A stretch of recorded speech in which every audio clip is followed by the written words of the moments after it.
Issues of land and livelihood यानी जमीन और जीविका की समस्याएं, इश्यूज ऑफ हंगर यानी भूख की समस्याएं, इश्यूज ऑफ फॉरेस्ट, देखिए भूख की समस्याओं पे तो इसमें बात नहीं हुई है, इश्यूज ऑफ कुडुक कल्चर, बिल्कुल सही बात है, और कुडुक में ही तोरांग कहा जाता है जंगल को, और दूसरा है issues of land and livelihood यानी जमीन और जीविकाएं की समस्याएं, जीविकाओं की या जीविका की समस्याएं।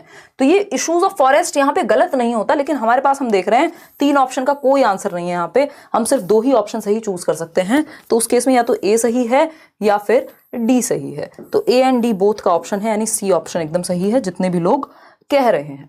आगे बढ़ेंगे क्वेश्चन नंबर 2 पर। 5 दिन 5 मैराथन जैसा ही रखेंगे कुछ इस बार भी, देखिएगा।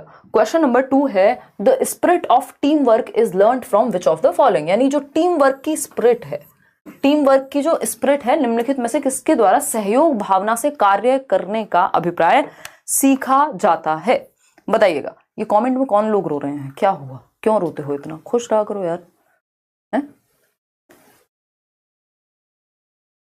मेरे पापा जी के नाम पर करेक्शन नहीं होगा क्या, फॉर्म लॉक हो गया है?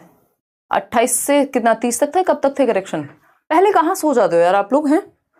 मान लिया कि अब सारा कुछ बताया था पहले से ही, वीडियो में प्रॉपर इन्फॉर्मेशन दी थी, कल के वीडियो में मैं देख रही हूँ केवीएस वाले सब कुछ बता दिया है, उसके बाद भी ऐसे ऐसे सवाल पूछ रहे हैं कई लोग, और इसी चक्कर में फिर हमारा गड़बड़ हो जाती है ना, गड़बड़ हो जाती है, फिर पेपर में हम चीजें नहीं कर पाते। ठीक है बात, देखो एक बार फटाफट से, चलिए अब देखिएगा। सी ऑप्शन 88% लोग कह रहे हैं, चलिए बहुत बढ़िया, 19,000 लोग जागे, आ जाइए धीरे धीरे, कोई दिक्कत नहीं है। The spirit of team work यानी निम्नलिखित में से किससे सहयोग भावना से कार्य करने का अभिप्राय सीखा जाता है? फैमिली, हाँ फैमिली सिखा सकती है कि भाई एक दूसरे के साथ घुल मिल करके रहो, बेहतर बनो। स्पोर्ट्स एंड फैमिली, हाँ दोनों सिखा सकते हैं। स्पोर्ट्स में भी क्या होता है, टीम वर्क होता है ना, आप जीत और हार को एक्सेप्ट करना सीखते हो, टॉलरेट करना सीखते हो सामने वाले का पर्सपेक्टिव, क्योंकि जरूरी नहीं है हर किसी की बात जो है आपकी बात को मतलब आपको ठीक लगे, तो उसको भी आपको थोड़ा सा टॉलरेट करना है, या अपने तरीके से सामने वाले की जो डाइवर्सिटी है उसको टॉलरेट करना है, उसका भी पता चलेगा राय पूजा। अगर हम बात करते हैं फैमिली, सोसाइटी एंड स्पोर्ट्स यानी परिवार, समाज और खेल, ये बात बिल्कुल सही है कि जो परिवार है, समाज है और खेल है यानी स्पोर्ट्स है, क्योंकि तीनों ही आ गए ना इसमें। कंडक्टिंग कंपटीशन आंसर नहीं हो सकता कि आप क्या कर रहे हैं, कॉम्पीट करा रहे हैं बच्चों को एक दूसरे से, ये हमारे अंदर कूट कूट के भर दिया गया है ना। हमें बेफालतू में ही ऐसी बचपन से आदत हो जाती है, वो बच्चा गोरा है, अच्छा तुम इतने गोरे नहीं हो, उसकी हाइट इतनी है तुम्हारी नहीं है, उसके इतने नंबर आते हैं तुम्हारे क्यों नहीं आ रहे, उसके पास ये है तुम्हारे पास क्यों नहीं है, तुम्हारे पास है तो देखो उसके पास तो ये नहीं है। या तो हम दूसरे को नीचा दिखाते हैं, या अपने आप को ऊपर उठाते हैं, या फिर कम समझते हैं, ये है कॉम्पिटिशन। ठीक, तो ये कंडक्टिंग कंपटीशन से किसी का भला हुआ नहीं है आज तक, है ना। इससे क्या होगा, बच्चे में एक्सट्रिंसिक मोटिवेशन आएगी, और वो भी बहुत ही फोर्स वाली, कुछ टाइम तक मोटिवेटेड फिर खत्म। ठीक, तो फैमिली, या फिर वो अपने आप में इंफीरियोरिटी फील करेगा, जिस चीज के लिए वो बना है वो कभी रियलाइज ही नहीं कर पाएगा। तो ये क्या हुआ, फैमिली जो है, परिवार आपको कोऑपरेशन सिखाएगा, सोसाइटी सिखाएगी एक साथ कैसे रहते हैं, एक दूसरे की मदद कैसे करते हैं, टीम में काम कैसे करते हैं, ग्रुप में काम कैसे करते हैं। स्पोर्ट्स में भी टीम वर्क होता है, पूरी पूरी टीम हारती है या फिर जीतती है, तो कोई एक इंडिविजुअल अपने हिसाब से चलेगा तो गड़बड़ है। लेकिन कंपटीशन क्रिएट करने से कोई भी टीम वर्क को बढ़ावा नहीं मिल रहा, और वो है भी तो वो हेल्दी नहीं है। तो C option is the right answer. याद रखिएगा ये वर्ड जो है कंपटीशन, इसको कोलैबोरेशन से रिप्लेस करेंगे। सहयोग की जरूरत है, एक साथ लाने की जरूरत है बच्चों को टीम वर्क में, ना कि कंपटीशन तो जस्ट ऑपोजिट है टीम वर्क का। ठीक है, आपस में ही कॉम्पीट करने लग जाओ। बताओ क्वेश्चन नंबर 3 देखो एक बार, इसका आंसर मैंने आपको फोटो में दे दिया है, जो पहचान लेगा वो जवाब दे देगा। ठीक है स्वीटी गुप्ता, एकदम स्वीट हैं आप। 9 मिनट हो चुके हैं सेशन को, और हम तीसरे क्वेश्चन पे हैं, और हम जुड़ चुके हैं लगभग 20,500 लोग। बहुत ही बढ़िया, मेरा सीटेट अच्छे प्रिपेयर हो गया है, बट मैं अदर लोगों के क्वेश्चन क्यों नहीं सॉल्व कर पा रहा हूँ। लोगों के तो लोगों ने अगर अपनी मर्जी से बनाए हैं तो कृपया उनसे बच के रहें, इस टाइम पे पेपर का टाइम है, और जो सिर्फ प्रीवियस ईयर हैं, चाहे ऑफलाइन वाले भी कर लो सॉल्व, लेकिन टेढ़े मेढ़े क्वेश्चन मत करो अगर आपको लगता है कि सही सिलेबस के अकॉर्डिंग नहीं है चीज़ें। अगर दूसरा रीज़न ये भी हो सकता है कि आप अभी कॉन्सेप्ट समझने में गलती करते हो, तो उनको देख के घबराना नहीं है, ठीक है ना, घबराना नहीं है।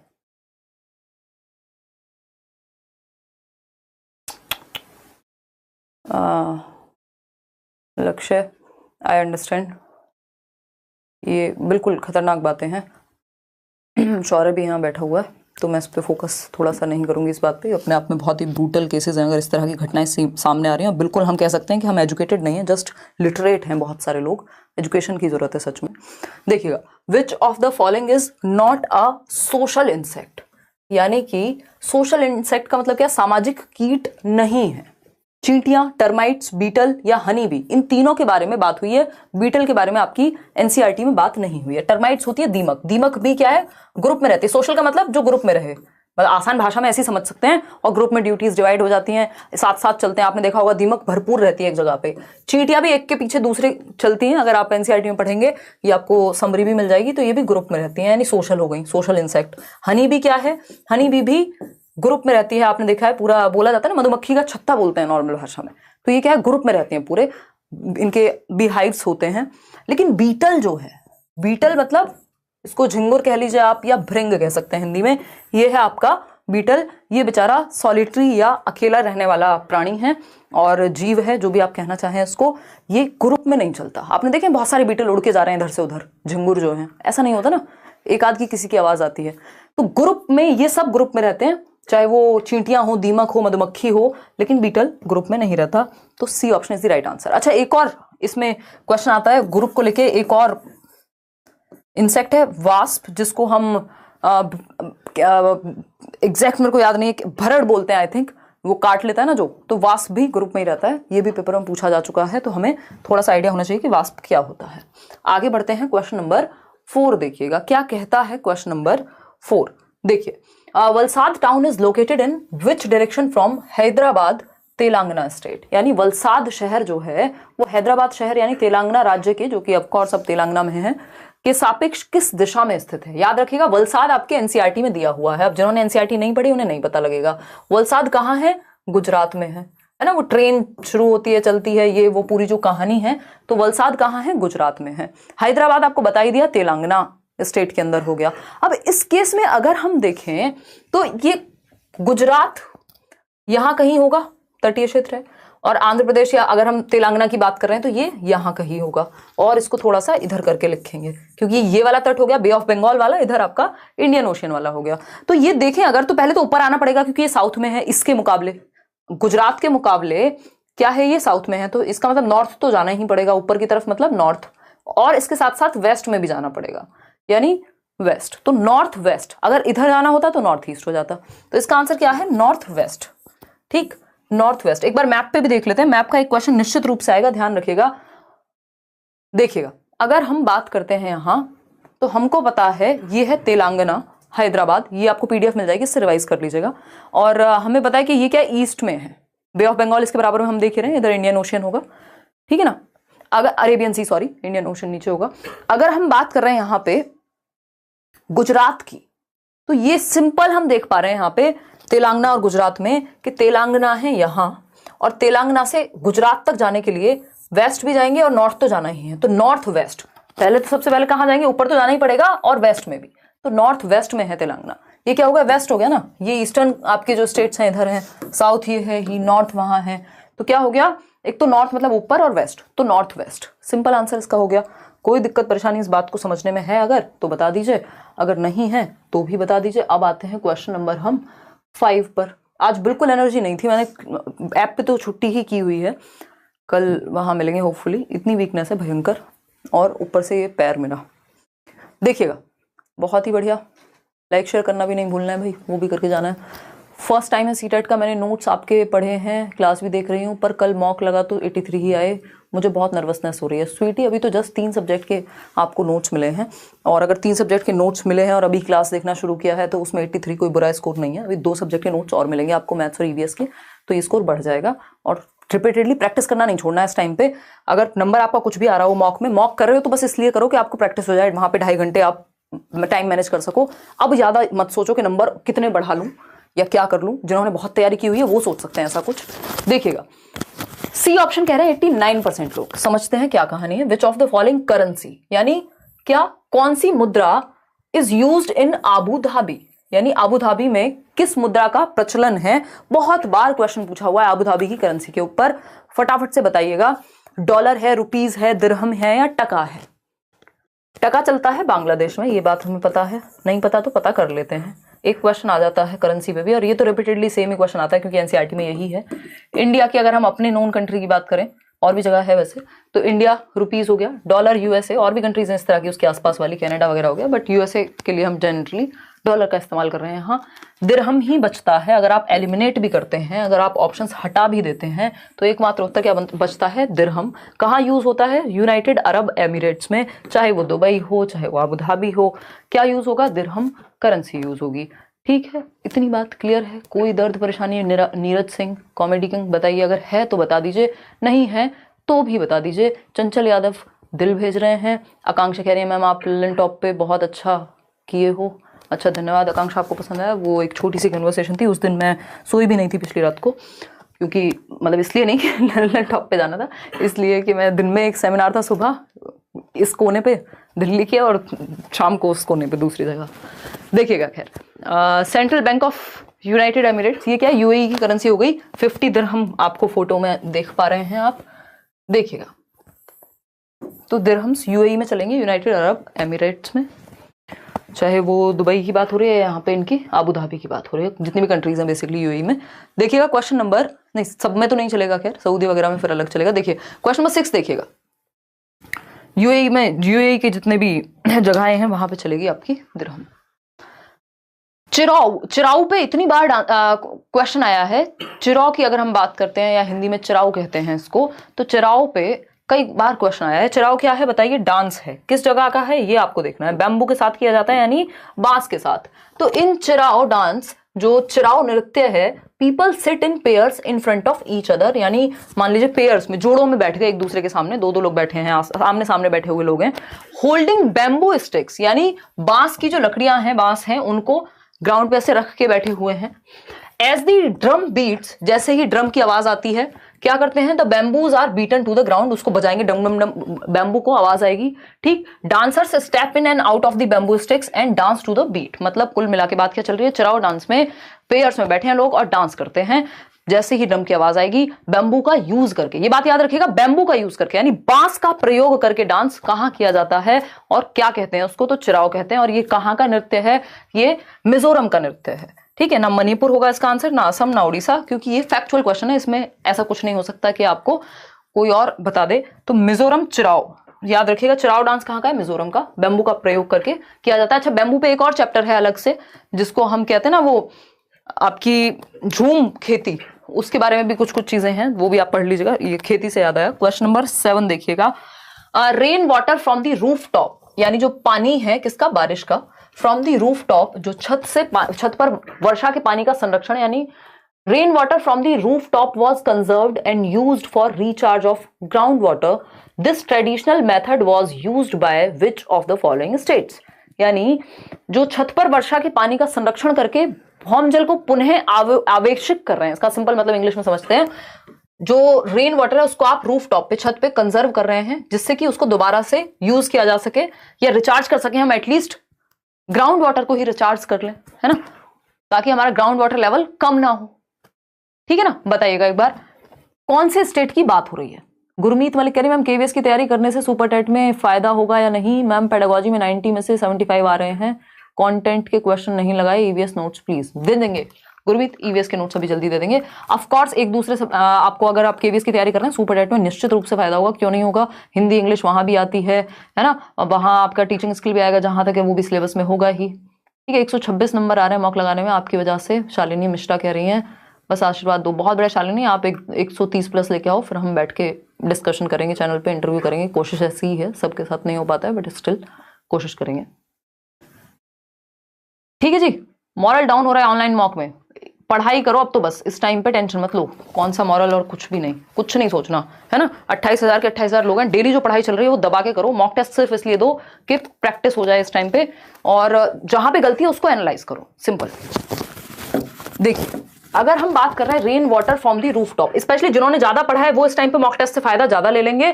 जिन लोगों ने पढ़ा ही कम है तो उनका मॉरल डाउन होगा, लेकिन फिर वो एनालिसिस करके गलतियां हटा दें अपनी, तो उनका काम बन जाएगा। फटाफट से बताइए, राजस्थान की बात हो रही है, ऑफ कोर्स राजस्थान की बात हो रही है। छत पर वर्षा के पानी का संरक्षण करके भौम जल को पुनः आवेशित किया जाता है, जिससे ग्राउंड वाटर लेवल को ठीक किया जा सके। राजस्थान की प्रॉब्लम है। B option is the right answer over here. आगे बढ़ेंगे क्वेश्चन नंबर 8 पर। देखिएगा एक बार question number 8, Brahmaputra river flows through which of the following states in India. यानी ब्रह्मपुत्र जो नदी है वो भारत के किस राज्य से होकर गुजरती है। ये नदी का क्वेश्चन पहली बार देखने को मिला है कि किस राज्य से होकर गुजरती है, ये पूछा है। तो इस बार आप नदियां भी एक बार पढ़ लीजिएगा, ईवीएस में थोड़ी सी नजर मार के चले जाइएगा। जरूरी नहीं है दोबारा क्वेश्चन आए, बट क्या पता आप दे ही दिया है तो और आपके पास समय है तो क्यों नहीं। ठीक है जी, क्यों नहीं, वाई नॉट। ठीक है बात, बहुत ही बढ़िया। लाइक शेयर करने में कंजूसी बरत रहे हैं आप, पहले एनर्जी कम है। देखिएगा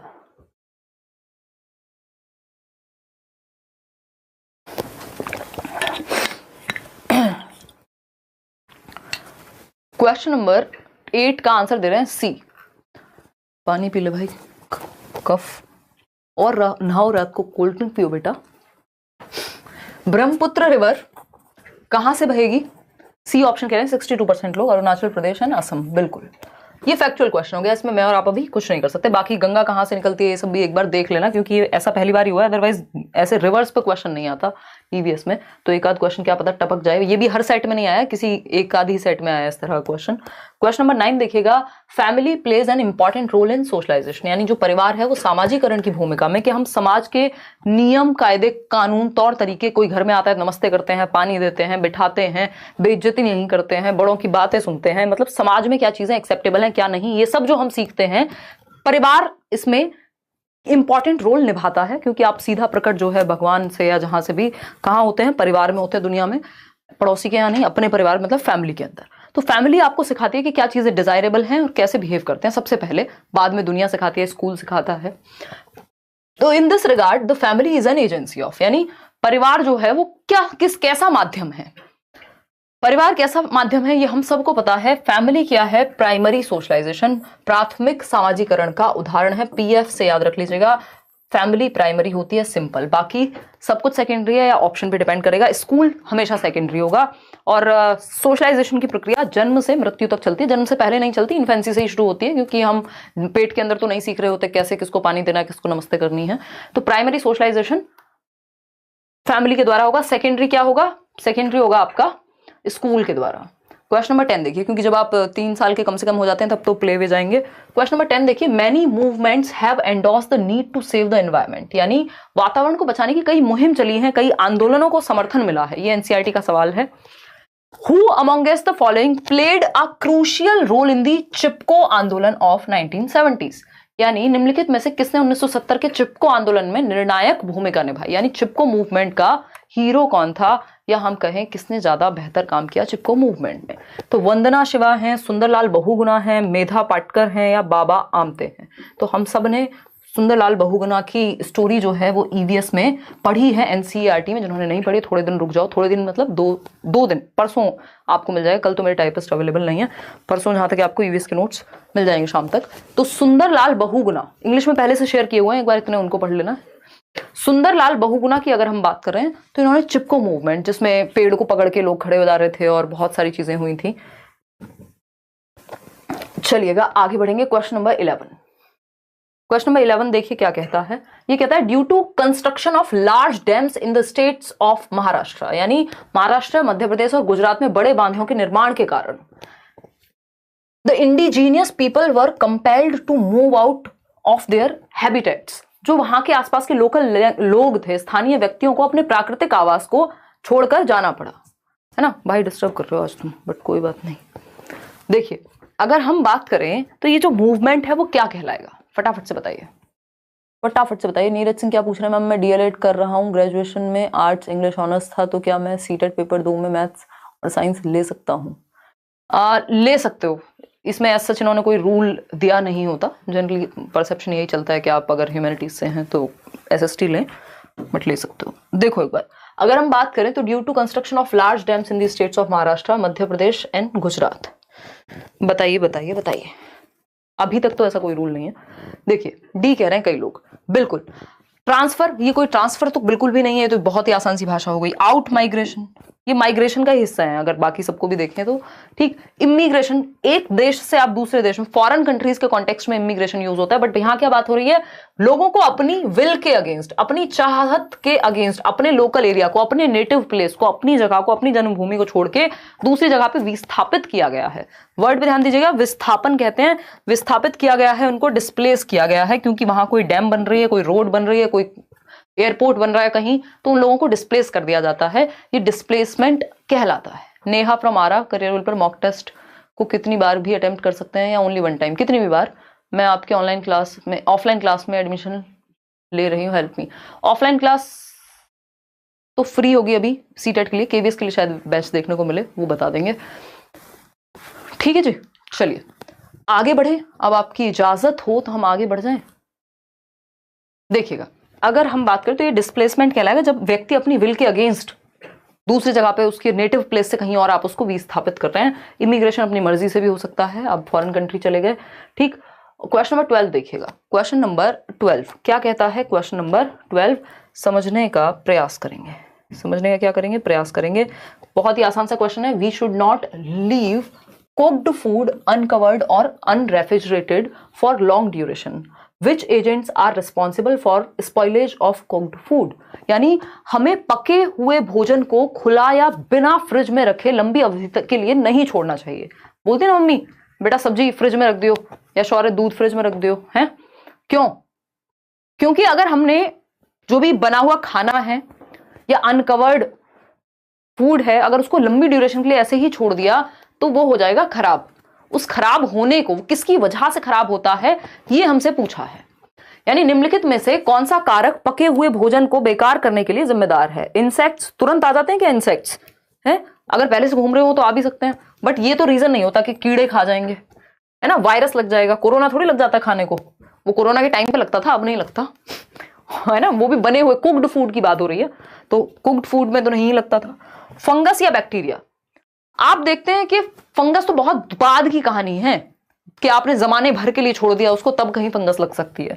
बैक्टीरिया है जो मेन रीजन है जिसके लिए कहा जाता है कि बिना फ्रिज के मत रखो लंबे समय तक, नहीं तो वो खाने योग्य नहीं बचेगा। तो बैक्टीरिया की वजह से वो खराब हो जाता है, उसमें बैक्टीरिया डेवलप हो जाते हैं, ठीक है जी। तो आंसर है इसका डी, ना कि फंगस, क्योंकि बात हो रही है कुक्ड फूड को ज्यादा देर तक आप अनकवर्ड या अनरेफ्रिजरेटेड क्यों नहीं छोड़ते, ढक के रखते हैं चीजों को, क्योंकि बैक्टीरिया डेवलप हो जाते हैं। क्वेश्चन नंबर 13 देखिए, क्वेश्चन नंबर, और आपने देखा होगा अनकवर्ड रहने पे या ऐसे ही छोड़ देने पे, बिना फ्रिज में रखने में अगर आप भूल जाएं तो सब्जियां खराब हो जाती हैं, फिर अगले दिन आपकी डांट पड़ती है या आप किसी की डांट लगाते हैं, अगर आप खुद मम्मी हैं तो, है ना, है दूध फट जाता है जिसको हम कहते हैं खराब हो जाता है, फिर पनीर बना के खा जाते हैं उसको कई लोग, है ना। Let's start study. Poonam ma'am, मैं सीटेट फॉर्म में इंस्टीट्यूट पिन कोड की जगह यूनिवर्सिटी पिन कोड डाल दिया हूं, तो क्या इसे करेक्ट करना होगा? और सिग्नेचर थोड़ा सा तिरछा हो गया। तिरछा से तो कोई दिक्कत नहीं पड़ता, क्लियर है, बट क्लियर है बस, तो क्लियर दिख रहा है तो कोई दिक्कत नहीं है। बात रही इसकी आपके पिन कोड की, तो वो करेक्ट कर सकते हो मेरे ख्याल में आप कॉलेज का, और नहीं भी हो रहा है तो किसी को फर्क पड़ नहीं रहा है, गलती हो सकती है उसमें, वो उतनी बड़ी चीज़ नहीं है, बट हाँ उसको चेंज कर लेना अगर एडिटिंग का ऑप्शन है तो, एक बार चेक कर लो। नोट्स हिंदी में दें, सीडीपी में हिंदी में बहुत कम है। सरकार हिंदी में दे दिए हैं नोट्स, ऑलमोस्ट हिंदी में ही हैं वो नोट्स, और जो लास्ट चैप्टर है वो ट्रांसलेट होके आ जाएगा जल्दी ही। अभी सीडीपी के तो इंग्लिश के नोट्स देने बाकी हैं, सीटेट के इस बार हिंदी में पहले दिए हैं आपको, इवन बाइलिंगुअल ही है वो। The date of packaging is mentioned on every packed food item because, यानी प्रत्येक भोज्य पदार्थ के पैकेट पे लिखा होता है। मान लीजिए आप मैगी भी ला रहे हैं जो कि कोई बहुत अच्छा भोज्य पदार्थ नहीं है, है ना, या कोई भी आप खाने की चीज ले रहे हैं, एक उस पे पैकेट पे लिखा होगा कि कब तक चल पाएगा, है ना, इसकी एक्सपायरी डेट क्या है। व्यक्तियों पे नहीं लिखा होता है, इसलिए व्यक्तियों की कोई एक्सपायरी डेट नहीं होते, वो कभी भी टपक जाते हैं। तो ये क्या हुआ, ये सिमेंटिक्स का उदाहरण है जब आप इंग्लिश पेडागोजी पढ़ेंगे कि लोग एक्सपायर नहीं होते, चीजें एक्सपायर होती हैं। तो अगर आप व्यक्ति के कॉन्टेक्स्ट में कह रहे हैं फलाने एक्सपायर हो गए, दैट मीन्स आप सिमेंटिक मिस्टेक कर रहे हैं, सिमेंटिकली गलत है आपका वाक्य। अब ये हमने ईवीएस में क्या पढ़ लिया, इंग्लिश को पढ़ लिया, इसी को हम इंटरडिसिप्लिनरी अप्रोच या इंटीग्रेटेड फॉर्म में पढ़ना कहते हैं, कि एक सब्जेक्ट से दूसरे सब्जेक्ट को जोड़ दें। ए ऑप्शन कह रहे हैं 61% लोग। चलिए देखते हैं, every food item has their own self life, shelf life होती है बेसिकली हर एक फूड लाइफ आइटम की, ठीक बात है। During processing and packaging of food items some preservatives are used, कह सकते हैं। फिर आता है after certain period some pathogens develop in it to spoil, या फिर we should not consume expired food items? क्या कहना चाहेंगे आप सभी, ये बताइएगा। 1 मिनट रुकिएगा।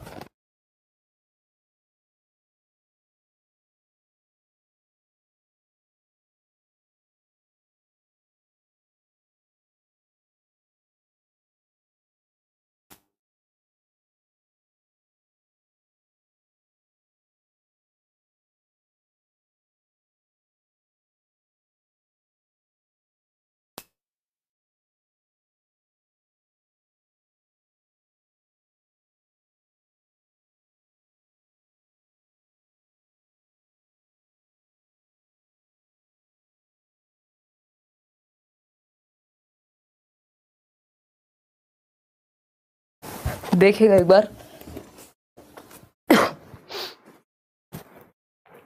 ए कह रहे हैं 69% लोग।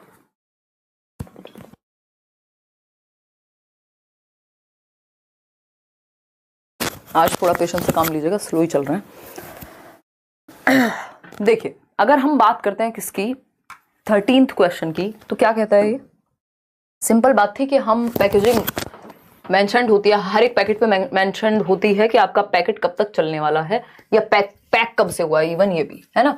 तो प्रत्येक भोज्य पदार्थ के पैकेट पर उसे पैक बंद करने की तिथि दी जाती है कि पैकेज्ड फ्रॉम इतने, और मतलब मैन्युफैक्चरिंग डेट और उसके बाद आपका एक्सपायरी डेट, दोनों चीजें होती हैं। ठीक है ये बात, ठीक है ना। बीएड सेकंड ईयर के लिए प्रावधान रहेगा क्या? सेकंड ईयर के लिए कोई प्रावधान नहीं रहेगा, आस्था, है ना। आपको बेकार में होप देने का कोई फायदा नहीं है। बाकी अभी जल्दी आ जाएंगी। अभी केवीएस के थोड़े से क्वेश्चन साइड रख लो, 5 तारीख तक रुक जाओ, सारी बातों का जवाब मिल जाएगा, है ना। अभी पढ़ाई कर लो इतने बस। Every food item has their own shelf life. हाँ, एक शेल्फ लाइफ होती है। अगर पैकेजिंग डेट नहीं पता होगी तो पता कैसे लगेगा कि, मान लीजिए पैकेज डेट होती है कई बार कि इतने तारीख को मैन्युफैक्चर हुआ 21 नवंबर 2022 को, और फिर लिखा हुआ 6 महीने बाद तक बेस्ट यूज हो पाएगा, तो इसका मतलब शेल्फ लाइफ इसकी कितनी हुई? 6 महीने हुई, जब तक ये अपना जीवन पूरा करेगा। बात तो सही है, ट्रू है। During processing and packaging of food items some preservatives are used. यानी जब आप पैक कर रहे हैं और प्रोसेस कर रहे हैं तो कुछ प्रिजर्वेटिव्स यूज किए जाते हैं, ये भी बात सही है। अगर हम बात कर रहे हैं after certain period some pathogens develop in it to spoil it, यानी कुछ निश्चित समय के पश्चात इसमें रोगाणु उत्पन्न हो सकते हैं। हाँ, बिल्कुल सही बात है। तो इसलिए पता तो हो कि कितना टाइम हो गया है। We should not consume expired food items, सारी ही बातें सही हैं। प्रिजर्वेटिव्स होते हैं और जरूरी नहीं है कि वो लंबे समय तक रह पाए, जिसकी वजह से वो जीवित रह पाता है कुछ टाइम तक। तो ये सारी बातें सही हैं, यानी ABCD कोई भी नेगेटिव नहीं है यहाँ पे। जब नेगेटिव नहीं है तो आंसर हो गया ए ऑप्शन। आगे बढ़ेंगे, क्वेश्चन नंबर 14 देखिएगा एक बार। क्वेश्चन नंबर 14, ईवीएस उतना मुश्किल नहीं आता जितना आप सोच रहे हैं। देखिएगा, अगर एनसीईआरटी की समरी और वहां से पेडागोजी को समझ लिया है, आस्था मैंने आपका जवाब दे दिया है। बीएड भी जरूरी रहेगा क्या? PRT और TGT, हाँ वो तो अभी आप दे सकते हैं, अभी का जो नोटिस है उसके अनुसार भर तो सकते हैं आप। क्या कह रहे हो भाई मॉक टेस्ट के बारे में? मॉक टेस्ट कैसे दें? करियर लैब पर चले जाइए, वहां आप मॉक टेस्ट दे सकते हैं, है ना। पेड सीरीज भी है, बट वो बैच में जितने लोग हैं उनके लिए फ्री है, उनको अलग से नहीं लेनी है। और बाकी लोगों के लिए वो 99 में है, फ्री भी है कुछ मॉक टेस्ट, तो उसमें शायद 20-30 टेस्ट कुछ हैं, एक बार चेक कर लीजिएगा। सी ऑप्शन कह रहे हैं 56% लोग, या जिस भी वेबसाइट से आपको ठीक लगे। In order to prevent the mosquitoes proliferation many methods are suggested, find out a method which does not check, ध्यान रखिएगा डज नॉट लिखा है, does not check the breeding of mosquitoes among the following, यानी मच्छरों के प्रजनन की रोकथाम के लिए कई विधियां प्रस्तावित की जाती हैं कि कैसे मच्छर जो है ब्रीड होने से या और बढ़े ना, उसके लिए रोकथाम हो। इसके लिए कुछ कई विधियां प्रयोग में लाई जाती हैं, जिसमें से आपको यह पहचानना है कि कौन सी वो विधि नहीं है जो मच्छर की ब्रीडिंग के रोकथाम में यूज होती होगी। फटाफट से बताइए। सी ऑप्शन कह रहे हैं 62% लोग। पहला ऑप्शन है keep changing the water from the cooler at least twice in a week. तो ये तो तरीके होते हैं कि भैया मच्छर जमाना हो जाए, डेंगू का मौसम चल रहा है तो जल्दी जल्दी पानी बदलते रहो, एक जगह पे इकट्ठा मत होने दो एंड ऑल, ठीक है ना। अमृता बिहार आरा से क्या सीटेट क्वालिफाई करके दूसरे स्टेट में जैसे यूपी में, हाँ कर सकते हैं टीचिंग के लिए अप्लाई, ज्यादातर जगह में। कुछ जैसे हरियाणा में अभी इन्होंने रोक लगा दी है, बाकी देखते हैं। अभी तक भी ज्यादातर स्टेट्स में सीटेट चल जाता है। बी ऑप्शन है put fish in the ponds and water logging areas so they eat the mosquitoes larva, यानी कि आप जो फिश हैं उनको ऐसे तालाब वगैरह में छोड़ दीजिए जहां पे वो मॉस्किटो के लार्वा को खा जाएं। चलो ये भी एक सही तरीका है जिससे ब्रीडिंग रुक जाएगी, मच्छर नहीं फैलेंगे, मलेरिया रुकेगा। यूज ऑफ मॉस्किटो नेट्स, तो ये तरीका मच्छरों की ब्रीडिंग के लिए नहीं है, हमारे जैसे लोगों को खुद को बचाने के लिए कि मच्छर तो भैया अपनी जगह रहेंगे, वो तो घूमेंगे फिरेंगे, मजे करेंगे, अपने आप को मल्टीप्लाई करेंगे, ब्रीड करेंगे, लेकिन अगर आपको जीवित रहना है तो आप क्या लगाते हैं, मच्छरदानी का प्रयोग करते हैं, मॉस्किटो नेट्स का प्रयोग करते हैं। आज भी गाँव में, शहरों में बहुत सारी जगह पे यूज होता है ना। तो मॉस्किटोज को प्रिवेंट करने के लिए नहीं है, खुद को बचाने के लिए है। इससे ब्रीडिंग प्रिवेंट नहीं हो रही कि वो बच्चे नहीं देंगे या आगे अपनी प्रजाति नहीं बढ़ाएंगे, ऐसा कुछ नहीं है, प्रजनन नहीं रोकता ये, ठीक है ना। तो ये सी ऑप्शन ही गलत है, और गलत है इसलिए सही है। किस कॉन्टेक्स्ट में गलत है, जो क्वेश्चन ने पूछा था उसके हिसाब से गलत है ये, ठीक। Spray oil if water has collected at any place, यानी तेल और उसमें वो फंस के मर जाते हैं, ऑक्सीजन की सप्लाई कट हो जाती है। ये वाली कहानी भी हमने मलेरिया के बारे में पढ़ी है, या मच्छरों को रोकने के बारे में। तो डी भी सही था, लेकिन सी ही गलत था। क्वेश्चन नंबर 15 देख करके जवाब दीजिएगा फटाफट से।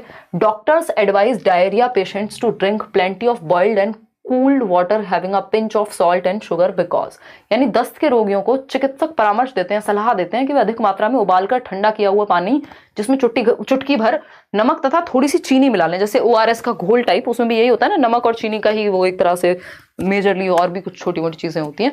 उसका रीजन पूछा है, बताइएगा फटाफट से बताइएगा। कर दो ना, अगर मिसमैच है तो कर दो ना चेंज। भाई अगर आपको लग रहा है कोई गलती आपसे हुई है तो सीटेट के फॉर्म में किस बात का आलस है? अगर वो गलती चेंज हो सकती है तो उसको क्यों नहीं करेंगे? भाई जो गलती चेंज नहीं हो सकती उसको छोड़ देंगे, जो हो सकती है उसको तो चेंज कर देंगे ना, उसमें पूछना ही नहीं है कुछ, उसके पैसे थोड़ी लग रहे हैं करेक्शन के। अमित, सुपर टेट वगैरह में सबके लिए लगभग सेम ही रहती है, ये KBS ही है जो इतना छूट देता है आपको फीमेल्स वाली एज में, है ना, तो वही 30 के करीब होगी PRT के लिए।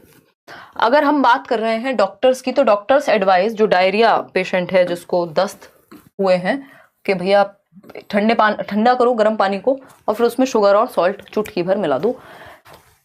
चुटकी भर शुगर और सॉल्ट की कीमत तुम क्या जानो मच्छर बाबू, आई मीन डायरिया बाबू। देखिए ऑप्शन नंबर ए बहुत ही वाहियात डायलॉग था। ऑप्शन नंबर ए देखिए, only sugar water can not be absorbed in the intestine, यानी केवल चीनी वाला पानी आंत नहीं सोख पाती। May be combination of sugar and salt can be easily absorbed, ये बात तो बिल्कुल सही है कि भाई जब कुछ भी नहीं पच रहा तो एटलीस्ट शुगर और सॉल्ट का कॉम्बिनेशन पच जाएगा। Boiling water makes the water germ free, ये बात भी बिल्कुल सही है कि जो बॉइलिंग वाटर है, जो उबला हुआ पानी है, वो जीवाणु रहित हो जाता है। आप देखते हैं कि अगर कहीं पे पानी साफ सुथरा अवेलेबल नहीं है, कभी आपका RO खत्म हो जाए तो आपके घर में माता जी या कोई भी समझदार व्यक्ति क्या करेगा कि भाई पानी को उबाल के पी लो, तो सारे जर्म्स जो हैं वो मर जाएंगे। तो ये दोनों ही बातें सही है, ठीक है जी। और पहला ऑप्शन पूछा था कि only sugar water can not be absorb. अब पूछा है कि कौन सी एक बात इस विषय में सही है, सिंपल बात, डी ऑप्शन एग्जैक्टली, है ना। इसका ये मतलब नहीं है कि शुगर कोई इसका इलाज मेन ये थोड़ी बस शुगर देनी थी सॉल्ट नहीं देना था, दोनों का मिश्रण काम करेगा, तो ऐसा नहीं कि एब्जॉर्ब ना हो पाए। B and C is the right answer, ये हमें उतना लॉजिकल लगा नहीं ए ऑप्शन, तो आंसर क्या हुआ डी ऑप्शन। आगे बढ़ेंगे, क्वेश्चन नंबर 16 को देखेंगे, थोड़ा सा बड़ा है बट अच्छा क्वेश्चन है, देखिएगा। इन क्लास 3 कक्षा 3 की बात हो रही है। अ टीचर जोसेफ नाम के एक टीचर हैं, while teaching the chapter food we eat, यानी भोजन पे एक चैप्टर पढ़ा रहे हैं, asks students to discuss what they ate yesterday, और पूछते हैं कि बच्चों तुमने कल क्या खाया था। वो फूड का चैप्टर पढ़ा रहे हैं कि व्हाट वी ईट, और फिर वो बच्चों को पूछ रहे हैं कि अच्छा कल क्या खाया था ये बताओ। अब सब बच्चे बताएंगे, अलग अलग खाना बना होगा सबके घर में, कुछ बच्चों के घर में सेम बना होगा, अगर जो मान लीजिए बिहार से तो हो सकता है कुछ लिट्टी चोखा जैसा बना हो किसी के यहाँ, कोई अगर पंजाब से है बच्चा तो वो क्या करेगा, वो बताएगा जी साग और मक्के की रोटी बनी थी, है ना, कोई और कुछ और बताएगा, कुछ कॉमन चीजें बताएंगे। इसका मतलब डाइवर्सिटी का पता लगेगा कि अलग अलग लोगों के घरों में अलग अलग खाना बनता है या खाने की वेराइटी होती है। What is the objective of this discussion, ये तो हम पहले ही समझ गए कि इसका उद्देश्य क्या होगा। एक फूड पे इस तरह का क्वेश्चन आता ही इसी के आसपास वाला, sharing with peers what they ate, यानी साथियों के साथ खाना, क्यों खाना पचेगा नहीं, ये वो वाली बात थोड़ी गर्लफ्रेंड फोन में लाके बता रहे हैं अच्छा बाबू ने खाना खाया, अच्छा क्या खाया ये भी बता दो, ऐसा थोड़ी कि नहीं पचेगा, भाई पच जाता है बच्चों को खाना, कोई दिक्कत नहीं होने। हाँ 130 प्लस का टारगेट रखवा देते बिल्कुल, ठीक है ना। तो ऐसा नहीं है, sharing with peers what they ate, कि अपने साथियों के साथ साझा करना उद्देश्य है ना, कि पच नहीं पाएगा अगर साथी को नहीं बताया कि कल क्या खाया था, तो ये फालतू बात हो गई। Sharing aspects on food diversity, यानी भोजन की विविधता के पहलुओं को साझा करना, बात तो सही है, फिर भी देखेंगे इससे बेहतर ऑप्शन भी अवेलेबल हो सकता है। सी ऑप्शन कहता है sharing what is balanced diet, यहां ऐसी तो कोई बात नहीं हुई कि न्यूट्रिएंट्स के बारे में बताने के लिए कहा हो कि बैलेंस डाइट की बात हो रही है, इससे बेहतर तो यहां पे यही है, डाइवर्सिटी में भी तो बैलेंस डाइट हो सकती है जिसमें सारी चीजें हो। Sharing what is normal to eat, मतलब ये भी कोई बात हुई, अलग अलग चीजें बताएंगे बच्चे। शेयरिंग एस्पेक्ट्स यानी भोजन की विविधता के पहलुओं को साझा करना कि भैया विविध, बच्चों के घरों में विविध चीजें बनी होंगी, डिफरेंट डिफरेंट चीजें बनी होंगी, different different types of food क्या करता है, एग्जिस्ट करता है। ठीक है ना। अब तो एसएसटी के लिए आपको थोड़ा प्रीवियस ईयर आरती, थोड़ा अक्कड़ बक्कड़ बम्बे को, और अगर एनसीईआरटी की समरी मिल जाए कहीं से तो वो पढ़ लीजिए। तो इसका आंसर क्या हुआ, बी ऑप्शन। क्वेश्चन नंबर 17 देखिए, क्वेश्चन नंबर 17 पढ़िएगा, क्या पूछता है पहले जानेंगे। इन क्लास 4 यानी कक्षा 4 की जब हम बात कर रहे हैं, chapter 5 Anita and the honey बीज, अनीता और मधुमक्खियों का नाम का एक चैप्टर है, आपने पढ़ा होगा, ये बिहार में मधुमक्खी पालन के बारे में बात करता है। A true story of Anita Kushwaha has been narrated highlighting her as a girl star. तो एक ट्रू स्टोरी इसमें हाईलाइट की गई है अनीता कुशवाहा के बारे में, जो कि एक गर्ल स्टार हैं। What is the most appropriate objective of such an initiative, यानी कि कक्षा 4 में 5वां अध्याय है अनीता एवं मधुमक्खियों के बारे में, जिसमें अनीता कुशवाहा की एक सच्ची कहानी बताई गई है, जिसका वर्णन एक बालिका सितारा के रूप में उजागर किया गया है। यानी जो अनीता कुशवाहा है उनको हम स्टार गर्ल के रूप में देख रहे हैं यहाँ पे, और उनकी कहानी सुन रहे हैं। इसके पीछे उद्देश्य क्या है बताइएगा। पहला ऑप्शन है showing how girls are happy and underline the much needed support to them, यानी दर्शाना की लड़कियां कैसे खुश होती हैं, उनको प्रोत्साहित करने पर अत्यधिक बल देना। तो क्या सारी लड़कियां मधुमक्खी पालन करके ही खुश हो जाएंगी, हैं? ये तो वही वाली बात होगी जो लोग टिप्स दे देते हैं कि भैया ऐसे 4 चीजें ये करो, इससे लड़कियां बढ़ जाएंगी, इससे लड़के बढ़ जाएंगे, इससे ये हो जाएगा, उससे वो हो जाएगा। सब पे कैसे लागू हो सकती है सेम बात? Individual differences are there. तो सारी लड़कियां मधुमक्खी पाल के खुश होंगी, ये किसने कहा?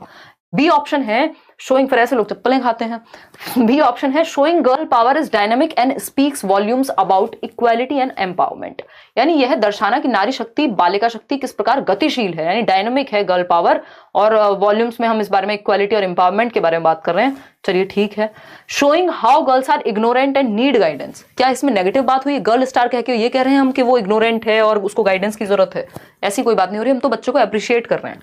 Showing how girls are a burden on their family and society, ये तो और खराब बात हो गई। सिर्फ बी ही एक पॉजिटिव ऑप्शन है, बच्चे के भले के बारे में है। Showing girl power is dynamic and speaks volumes about equality and empowerment, यानी यह चैप्टर यह दर्शाता है कि नारी शक्ति, बालिका शक्ति किस प्रकार गतिशील है ना, कैसे डिफरेंट डिफरेंट आयामों में काम कर सकती है, अलग अलग क्षेत्र में भी और अलग अलग तरीके से भी, तथा समानता एवं सशक्तिकरण को प्रदर्शित करना कि भैया लड़कियां भी इक्वल हैं, वो भी जीवन यापन कर सकते हैं, वो भी डिफरेंट डिफरेंट चीजें कर सकती हैं, हम उनको एम्पावर करें और इक्वालिटी की बात करें, लड़के और लड़कियों में भेदभाव ना करें, दोनों इंसान ही हैं। ये बात इस बात से कन्वे हो जाएगी।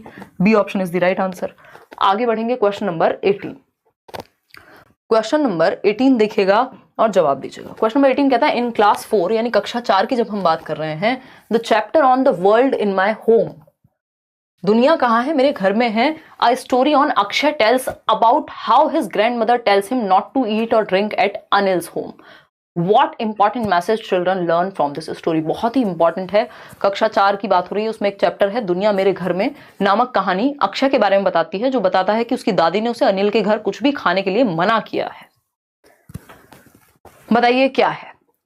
दादी ने कहा है कि बेटा फलाने बच्चे के घर तुम्हें कुछ नहीं खाना है ना? क्या कहानी हो सकती है? फटाफट से बताएंगे।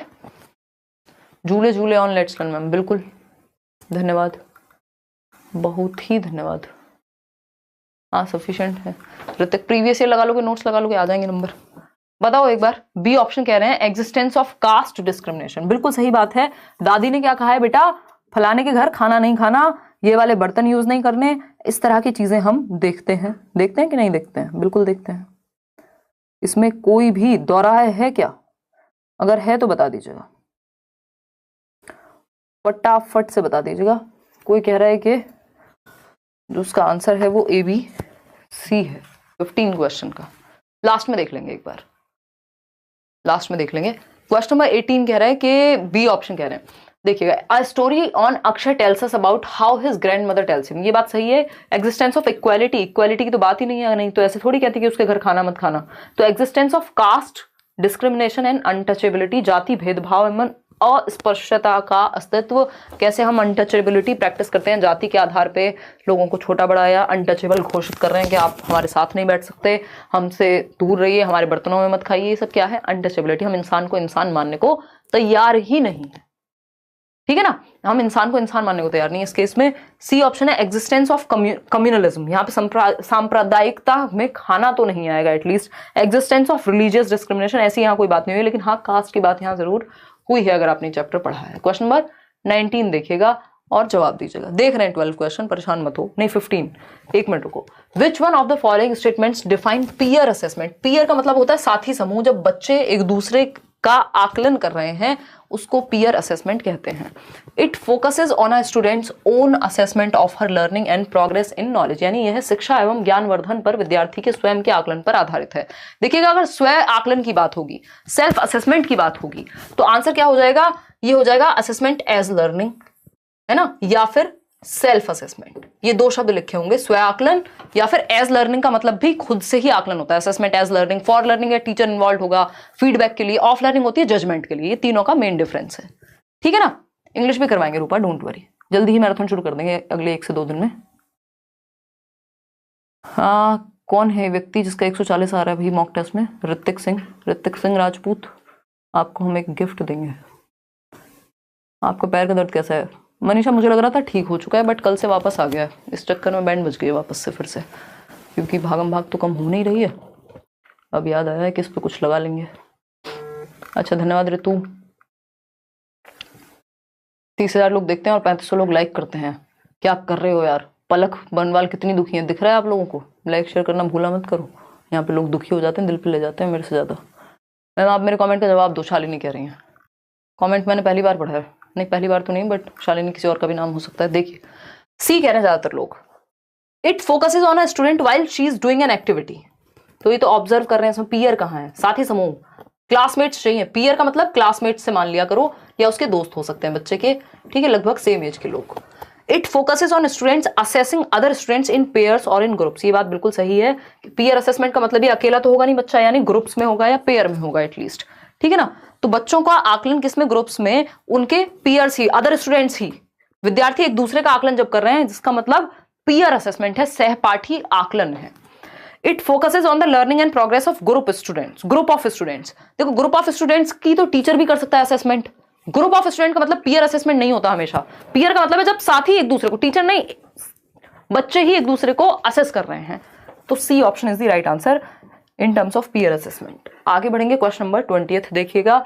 अगर हम बात करते हैं क्वेश्चन नंबर 20 की, तो इसमें आंसर क्या है? इन क्लास, आंसर बोल रही हूँ, क्वेश्चन क्या है? In class 3 chapter work we do, जो काम हम करते हैं, जो 6th थीम है आपकी ईवीएस की 6 थीम है ना, the story of Deepali is to focus on, यानी कक्षा 3 के अध्याय हम चीजें कैसे बनाते हैं, दीपावली की कहानी, दीपावली नहीं है, दीपाली है ना, दीपाली की कहानी किस पर केंद्रित है? डिग्निटी ऑफ लेबर पर, या फिर अगर हम बात करते हैं, बैच के लिए रुक जाओ यार, हाँ अभी भी कर सकते हो join, the concept of equal pay for equal work, CTET की बात कर रही हूँ अगर कोई पूछ रहा है तो, the concept of gender bias in house hold work, या फिर द कॉन्सेप्ट ऑफ प्रोफेशन। तो इसका सिंपल, अगर आपने ये कहानी पढ़ी है तो concept of gender bias in house hold work, वो बच्ची जो है वो बड़ी है सबसे घर में, क्योंकि वो फीमेल है तो सारी जिम्मेदारी वो निभा रही है, उसको पढ़ने का भी मौका नहीं मिल रहा। तो ये जेंडर बायस का उदाहरण है कि कैसे हम घरेलू कामकाज में सिर्फ लड़कियों को ही समझते हैं कि घरेलू कामकाज सिर्फ लड़की का ही काम है। तो ये जेंडर बायस का उदाहरण है, सी ऑप्शन। क्वेश्चन नंबर 21 देखिएगा, जवाब दीजिएगा। थोड़ा सा लेंदी है बट पढ़ सकते हैं अगर आप थोड़ा सा एफर्ट लगाएंगे तो। आज से तैयारी शुरू की है, 130 प्लस लाना है, but with BEd, regular internship और रोज टीएलएम बनाना पड़ता है, क्या करूं, कैसे करूं? स्वीटी, अगर आप इतना काम साथ में कर रहे हो तो वैसे भी आपका सीटेट में दिमाग चल जाएगा। टीएलएम वगैरह ये सारी चीजें हेल्प करती हैं। जब मैंने पहली बार सीटेट दिया था तो मैं शायद फर्स्ट ईयर में ही थी, ऐसे ही मजाक में दे दिया था, और जो भी पढ़ते थे हम उस टाइम पे टीचिंग ट्रेनिंग में, वो सब काम आया, क्लियर भी हो गया था, बट उस टाइम पे वो वैलिड नहीं था। ठीक, तो अगर हम बात करते हैं तो ऐसी कोई दिक्कत नहीं है। जो भी आपने, और मेरे टाइम पे ना कोई लेट्स लर्न था, ना कोई और टर्न था, है ना, यूट्यूब जैसी कोई चीज़ नहीं थी जिस पर पढ़ सकें, मतलब स्पेशली टीचिंग वीचिंग क्या छोड़ो, मैंने कोई भी पढ़ाई नहीं देखी थी। बस एक बात ये, आपने टीएलएम की बात की, टीएलएम बनाना मैंने देखा था यूट्यूब पे, वो भी फॉरेन कंट्रीज की वीडियोस आती थी, वो कुछ कुछ जोड़ तोड़ के बना रहे होते थे।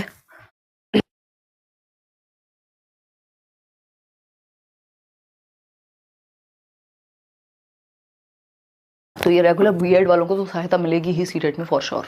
देखिएगा, सी ऑप्शन कह रहे हैं 74% लोग, समझिएगा। Oral history is an important means to collate experiences of specific groups of the society. In this context, indicate the statement that best illustrates its usage. यानी मौखिक इतिहास समाज के विशिष्ट समूहों के अनुभवों का समन्वय करने का महत्वपूर्ण साधन है। यानी आप अपनी दादी नानी या आसपास किसी से भी या कोई किसी से पूछ रहे हैं, इंटरव्यू ले रहे हैं, उनके बारे में कि उनके समय में क्या होता था या इतिहास में क्या होता है, ये जो बातचीत के माध्यम से आप जान रहे हैं, लोगों से सुन करके जान रहे हैं। In this context, indicate the statement that best illustrates, यानी इसके संदर्भ में कौन सी एक बात सबसे ज्यादा उपयोगी है, अच्छी तरह से इस बात को दर्शाती है कि ओरल हिस्ट्री वर्क करती है, इंपॉर्टेंट है। तो पहला ऑप्शन है teacher asks students to orally learn historical facts about India's independence. देखो, ओरल हिस्ट्री का मतलब ये कतई नहीं है कि आप ओरली रट के जवाब दे रहे हो टीचर को, ठीक है, पहली बात तो ये हुई, तो ये गलत हो गया। Teacher asks students to give an oral presentation of India's history. Teacher asks students to collect experiences of grandparents about the freedom struggle. कि भैया आप अपने दादा से, नाना से, नानी से, दादी से, पिताजी से, उनके समय की बात पूछो कि उस टाइम पे, जैसे मेरी जो नानी है और अभी तो बहुत ही बुजुर्ग हैं, अदरवाइज हमने उनसे बहुत किस्से सुने हैं कि कैसे अंग्रेज आते थे उस टाइम पे, क्या रहता था, पूरी कहानियां, तो उन्होंने बहुत किस्से सुनाए। तो ये क्या हुआ, ओरल हिस्ट्री हो गई। आपने भी अपनी दादी नानी या किसी ना किसी से सुने ही होंगे, अगर आपकी थोड़ी अब पता नहीं इसको किस्मत कहेंगे, जो भी कहना चाहें, अच्छी रही होगी, ठीक है। तो डी ऑप्शन है teacher asks students to orally list the names. Orally list करने का मतलब नहीं है, ओरल हिस्ट्री का मतलब है जो लोगों से सुनी है आपने, ग्रैंड पेरेंट्स से, उनके टाइम की कहानियां जो उनके मुंह से सुनी है। तो C option is the right answer, ये एक अच्छा सोर्स माना जाएगा। अब इसमें कुछ चीजें भ्रांतियां भी हो सकती हैं और ज्यादातर चीजें सही भी होंगी। अगर कोई अपना एक्सपीरियंस बताएगा तो वो ओरल हिस्ट्री का ही हिस्सा होगा, इसलिए आंसर हमने वही लगाया था। अब मैपिंग स्किल पे क्वेश्चन है। मैपिंग स्किल पे क्वेश्चन मैथ्स पेडागोजी में भी आ जाता है। चरण स्पर्श, मैं बरेली से हूँ। ऐप पर 20 क्वेश्चन की मॉक और टेस्ट सीरीज के अलावा भी कुछ और टेस्ट या एमसीक्यू मिल रहे हैं क्या, पेड या नॉन पेड? हाँ सचिन, एक शायद 20 या 30 वो हैं आपके मॉक टेस्ट, 99 रुपए के, सिर्फ 99 रुपीज में वो है, अदरवाइज तो फ्री तो आपके हैं ही।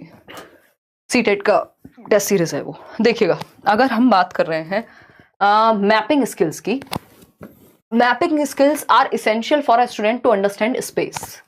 Suggest which of the following statements about maps are correct. यानी स्थान विशेष को समझने के लिए बच्चों को मानचित्र बनाने की कला का ज्ञान आवश्यक है, बताइएगा। मैपिंग मतलब मान लीजिए उनको, जैसे मैथ्स में एक क्वेश्चन आता है कि बॉटल का जो टॉप है उसके बारे में इमेजिन करने को कहा जाए, उसको बनाने के लिए कहा जाए, या दिशा के बारे में, अगर ईवीएस की कॉन्टेक्स्ट में बात करें तो उनको थोड़ा सा दिशाई ज्ञान हो, ठीक बात है। ए ऑप्शन है, a map is always made assuming that a person is looking at a place from the ground. अब ये टोटली आपके मानचित्र के बारे में बात हो रही है यहाँ पे, ये वो वाला मैथ्स वाला मैप भी नहीं है, ये सिंपल आपका मैप है। मान लीजिए इंडिया का मैप है, दुनिया का मैप है, ठीक। तो इस बारे में कौन सी एक बात सही है? पहला ऑप्शन है, map is always made assuming that a person is looking at a place from the ground. यानी मानचित्र सदैव यह मानकर बनाया जाता है कि व्यक्ति किसी स्थान को जमीन से देख रहा होगा।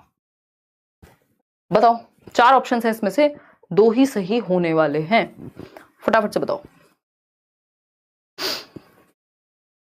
क्या कहते हो जोसेफ भाई? ओ God,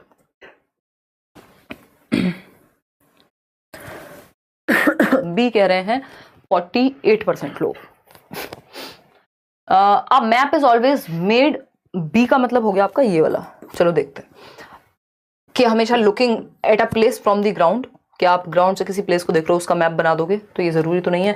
we use symbols to show objects, walls, roads, ये बात भी सही है, हम सिंबल्स यूज करते हैं। आपने देखा होगा मैप में सड़क होती है तो उसका अपना एक वो होगा, नदी होगी तो उसका अपना एक सिंबल होगा, ऑब्जेक्ट्स को दिखाने के लिए, घर को दिखाने के लिए, किसी और चीज को दिखाने के लिए अलग अलग सिंबल्स का प्रयोग होता है, अगर आपने मैप देखा है।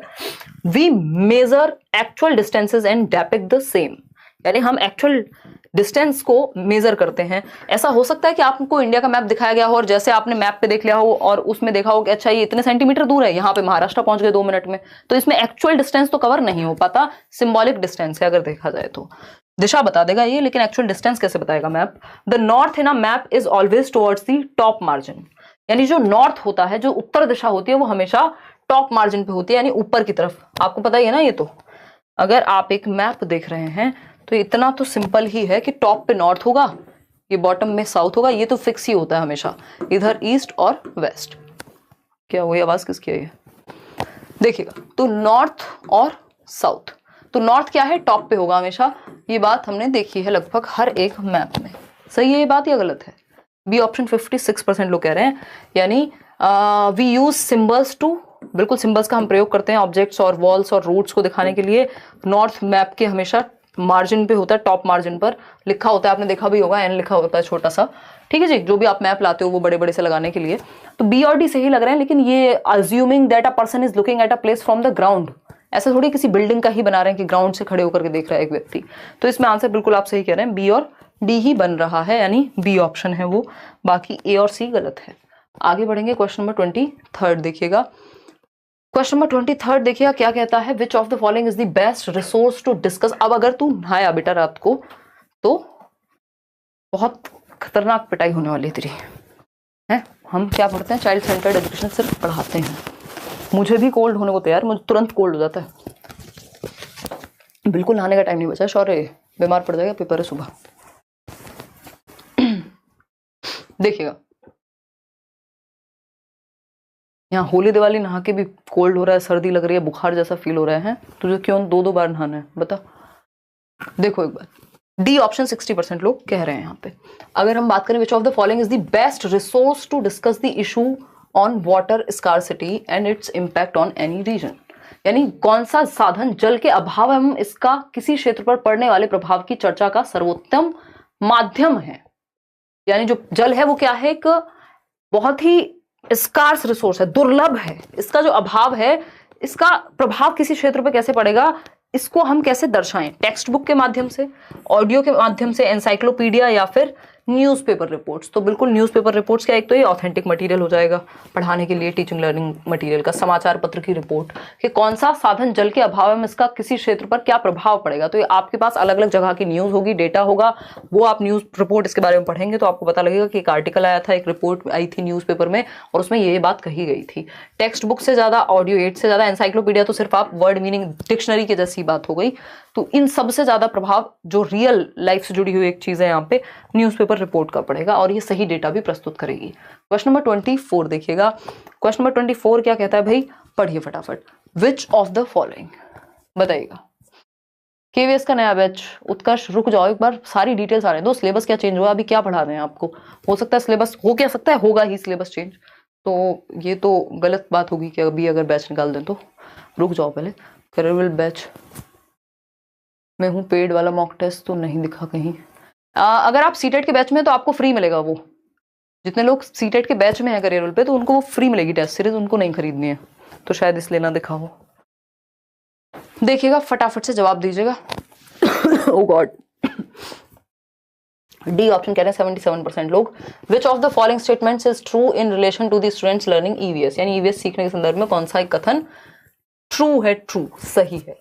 पहला ऑप्शन क्या हुआ बताइएगा, पहला ऑप्शन क्या हुआ, स्टूडेंट्स आर एम्प्टी वेसल्स। ये तो हम वैसे ही मना कर देते हैं कि भैया बच्चे खाली बर्तन नहीं हैं जिनमें आपको कुछ भरना हो, ये टीचर सेंटर्ड तरीका है। और ये किसने कहा था, ये जॉन लॉक कह रहे हैं कि बच्चा टेबुला रासा है, खाली बर्तन है, कुछ भी भर दो, क्ले मिट्टी है, कुछ भी बना दो, ये गलत तरीका है, बिहेवियरिज्म मानता था इसको। बी ऑप्शन है all students are same and they respond similarly while learning. हर बच्चा सेम है, क्या रोबोट्स बना दो ना बच्चों को, बच्चा मत कहो फिर। Students learn in a linear way, learning कभी भी लीनियर यानी एक सीधी रेखा में नहीं हो सकती। 2 2 2 हर दिन 2 सीखेंगे जरूरी नहीं, किसी दिन आप 20 सीख लेते हैं, किसी दिन आप 5 सीखते हैं, किसी दिन आप 2 सीखते हैं, ठीक है ना। तो लर्निंग क्या है, स्पाइरल वे में, आगे पीछे कोई चीज आप मान लीजिए आपने नई सीखी, फिर कुछ और डिफिकल्ट आ गया, आप पीछे आए, पहले पुराने को पक्का करने बैठते हैं, फिर समझते हैं आगे जाकर के, तो आगे पीछे जाती है और हायरार्किकल इसमें स्पाइरल वे में होती है और हर एक बच्चा यूनिक है अपने आप में। तो डी ऑप्शन ही एकमात्र सही उत्तर हुआ। क्वेश्चन नंबर 25 देखिएगा, थोड़ा सा बड़ा क्वेश्चन है, पोर्टफोलियो पे एक क्वेश्चन आता ही है। Portfolio is an important assessment tool for assessing students learning, which among the following statements defines portfolios in the more appropriate manner. यानी विद्यार्थियों के सीखने का मूल्यांकन करने के लिए फाइल या पोर्टफोलियो एक महत्वपूर्ण उपकरण है। निम्न में से कौन सा वाक्य पोर्टफोलियो को सर्वाधिक उपयुक्त रूप में परिभाषित करता है।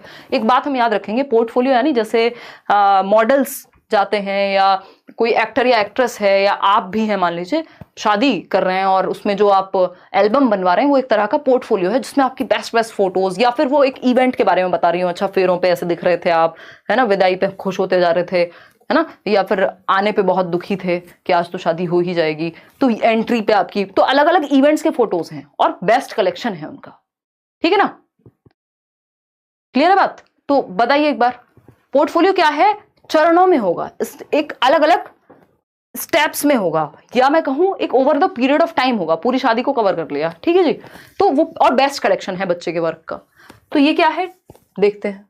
Information is gathered about students in natural settings, it could be based on teachers observation about students in the course of teaching, हो सकता है। बट पोर्टफोलियो में आप चीजें लगाते हैं, सिर्फ ऑब्जर्व नहीं की जाती, उसमें डेटा भी होगा, पिक्चर्स भी होंगी। Sorry, it involves collection and analysis of data undertaken once a period of time, once a period of time नहीं, over the period of time, अलग अलग चरणों में। अभी कल परसों भी ऐसा ही क्वेश्चन हमने किया था। सी ऑप्शन है systematic way of recording specific behaviour that helps focus attention on particular aspects, यानी स्पेसिफिक इंफॉर्मेशन को सिस्टमैटिक वे में रिकॉर्ड करना, और सिर्फ व्यवहार को, क्यों, उसका काम और भी चीजें हो सकती हैं। Collection of a students work, exactly, सिर्फ बिहेवियर नहीं, उसने जो भी काम किया है उसको आप कलेक्ट करते हैं। कोई बहुत प्यारी ड्राइंग बनाई है, उसको आप पोर्टफोलियो की फाइल में लगा लेंगे, ठीक है। Over a period of time, कि थर्ड में इतनी सुंदर ड्राइंग बनाई थी, ये किया था, कोई गाना गाया था, सीडी रख ली उसकी। Usually day to day work और selection of the students best piece of work, या तो डे टू डे वर्क, क्योंकि over the period of time तो डे टू डे वर्क से भी कलेक्ट हो सकता है, किस दिन कुछ अच्छा काम किया, या फिर जो भी उसका बेस्ट वर्क है उसको कलेक्ट किया पोर्टफोलियो के तहत। बहुत जल्दी रहती है तुमको पोल हटाने की। क्वेश्चन नंबर 26 देखिएगा।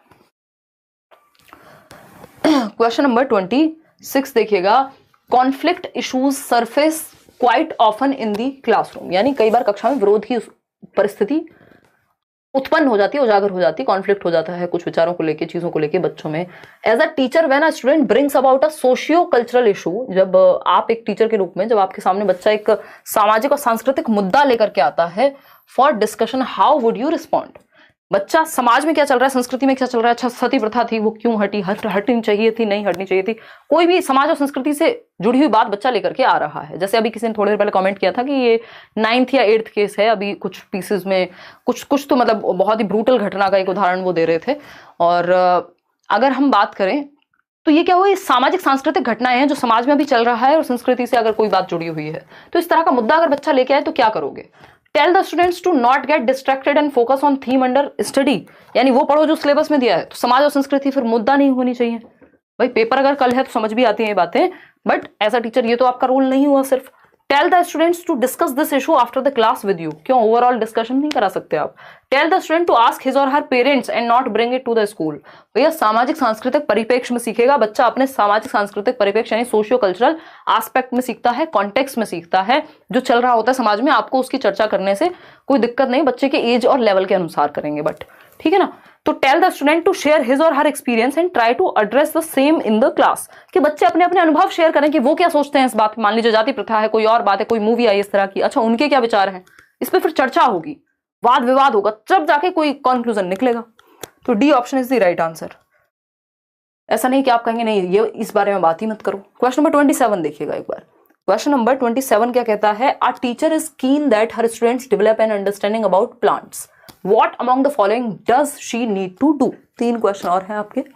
एक अध्यापिका की इच्छा है कि उसके छात्रों में वनस्पतियों या प्लांट्स की, पौधों के बारे में समझ व ज्ञान विकसित हो, इसके लिए उसे निम्न में से क्या करना चाहिए, ये पूछा है। बताइएगा फटाफट से बताइएगा। केव्स की पेडागोजी प्लीज प्लीज आएगा बैच, पता लग जाएगा आपको, क्योंकि अगर समझ ज़्यादा नहीं हुआ तो फिर मैं सिर्फ बैच में ही करा पाऊंगी, अदरवाइज प्रैक्टिस तो कर ही लेंगे और एंड में आपकी मैराथन्स भी लगा लेंगे।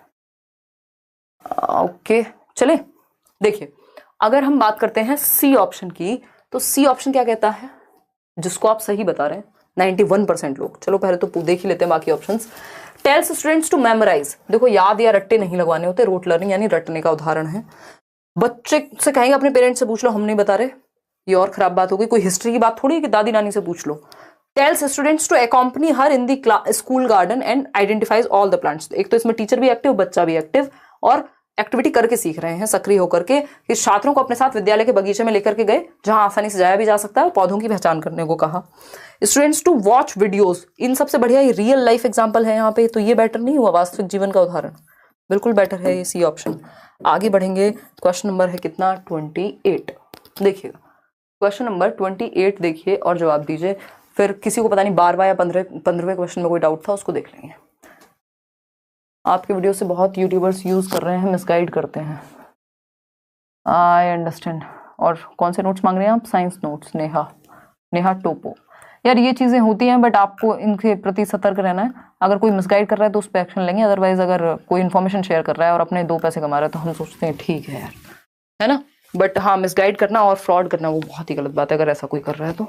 बाकी लोग तो खैर कंटेंट भी उस तरह की चीज़ें होती हैं कि इधर से कॉपी पेस्ट मार दो, ये कर दो, बट उस चीज़ पे मुझे लगता है कि ऐसा कौन सा दुनिया से अलग बातें हैं, ठीक है किसी का भला हो तो, है ना। हाँ, मैंने थोड़ा समय दिया है उस चीज़ को समझने में, पढ़ने में, बट प्याजे की थियरी मैंने थोड़ी बनाई है, या अगर ईवीएस एनसीईआरटी मैंने थोड़ी बनाई है। अगर किसी को पढ़ के अपना कुछ करना है भाई, करते रहो। अब ऐसे सोचे तो फिर तो आप लोगों का भला तो हो ही ना पाए, है ना। फिर तो हर चीज़ पे लॉक लगा दो एक।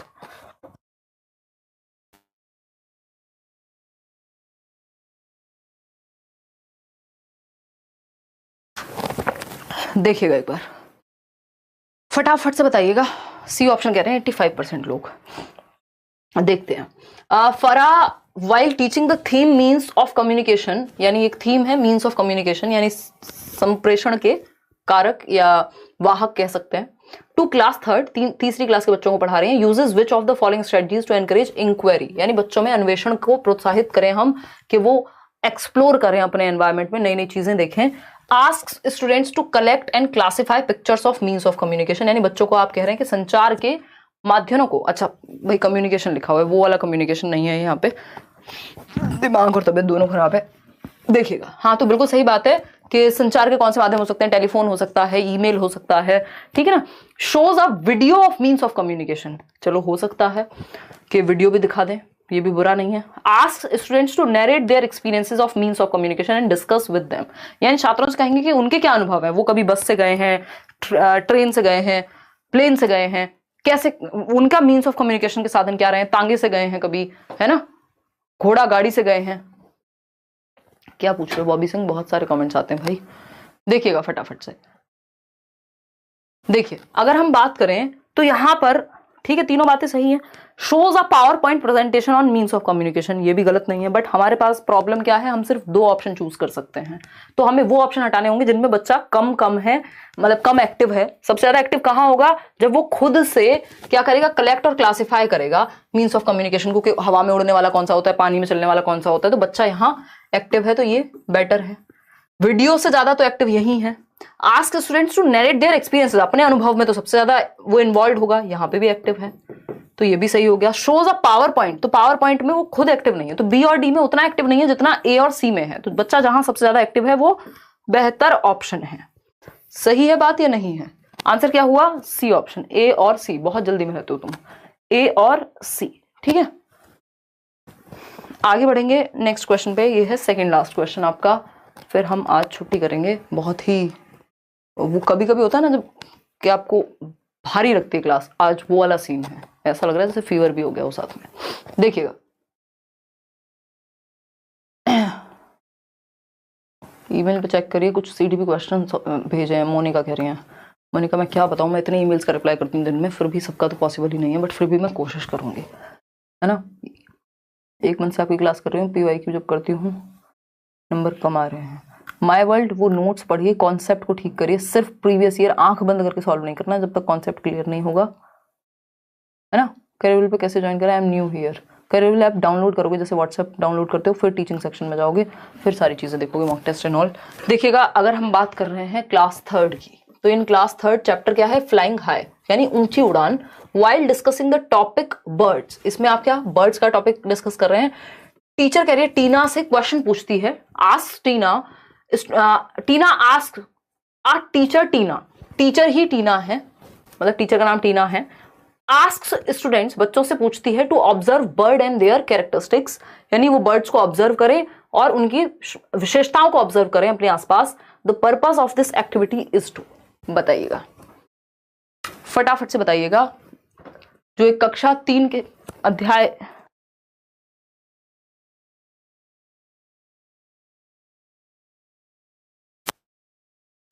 कक्षा 3 के अध्याय ऊंची उड़ान में पक्षियों के विषय पर चर्चा करते हुए शिक्षक टीना छात्रों से कहती हैं कि वे अपने आसपास पक्षियों व उनकी विशेषताओं का अवलोकन करें।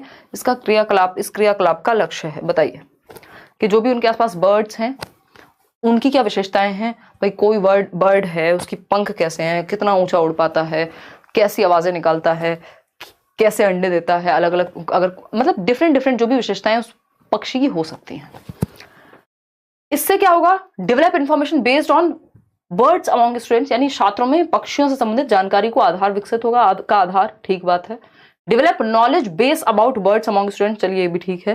Develop interest of students in birds या develop scientific understanding of birds, भैया इससे ना इंटरेस्ट ज्यादा बेहतर होगा।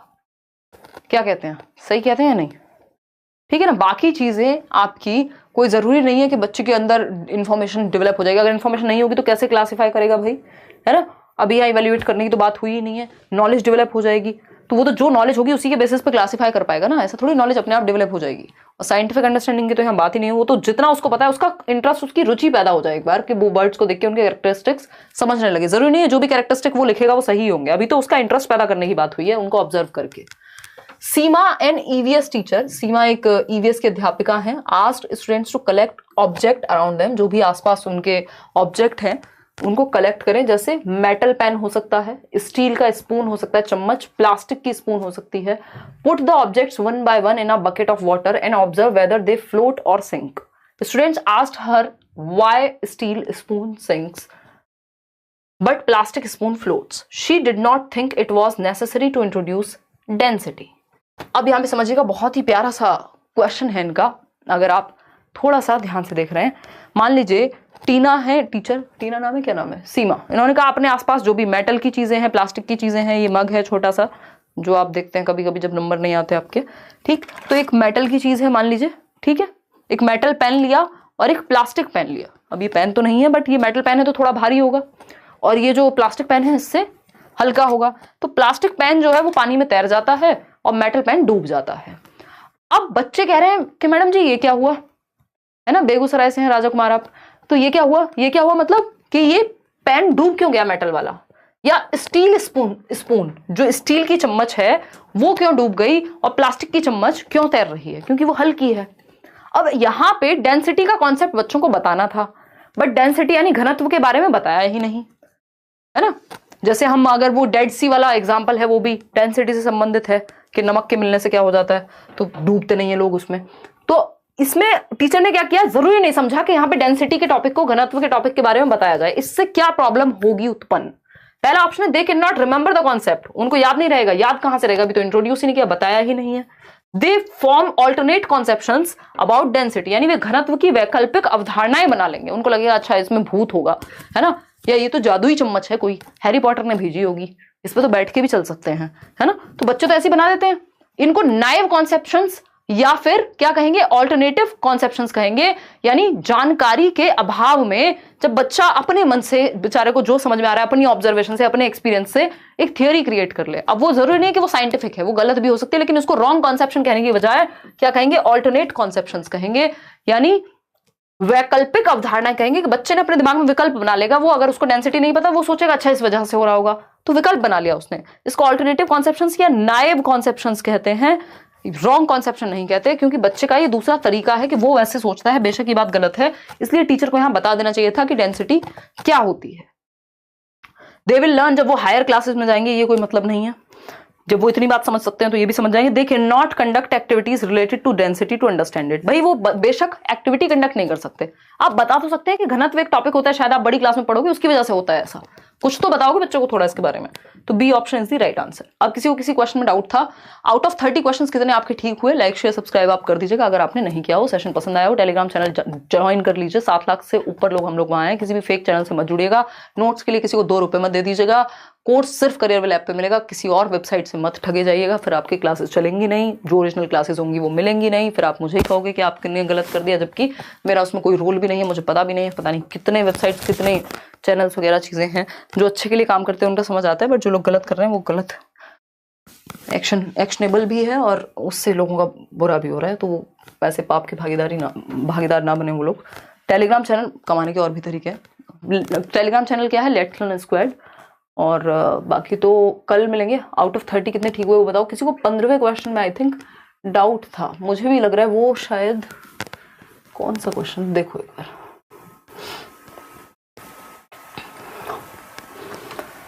मधुमक्खी नहीं, हाँ ये है, तो डॉक्टर्स एडवाइस, एक बार पोल दे दो doctors advise diarrhoea patients to drink plenty of boiled and, अच्छा ये तो हमने पढ़ा था। हाँ, तो दस्त के रोगियों को चिकित्सक परामर्श देते हैं कि भैया वो क्या करें, जो डायरिया जिनको हुआ है वो गर्म पानी को, उबलते पानी को ठंडा करके उसमें नमक और चीनी का घोल मिलाकर पिए, ORS बना जाए। ठीक, इसका रीजन क्या दिया था कि only sugar water can not be absorbed in the intestine.